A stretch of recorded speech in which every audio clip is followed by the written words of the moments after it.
কথায় বলে বাঙালির ১২ মাসে ১৩ পার্বণ।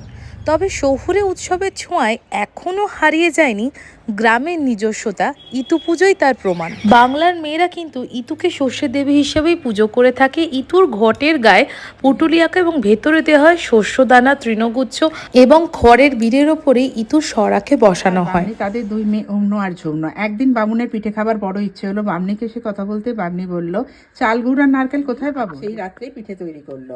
এদিকে বামুন একটা দড়ি নিয়ে রান্নাঘরের কানাচে গিয়ে বসলো। বামনি একখানা করে অষ্টচাল অষ্টদূর্বা কলস পাত্র ধুয়ে শোনরে ইতুর কথা মন এক প্রাণ হয়।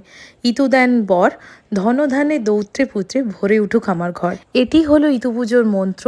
এই মন্ত্র বলেই ইতু ঘটে জল ঢালা হয়, তারপর আরতি করে সেই ইতু শস্যসহ গাছটিকে বিজয়া করা হয়। আধুনিকতা থাকুক, নতুন নতুন সমস্ত সাজ সরঞ্জামের সাথে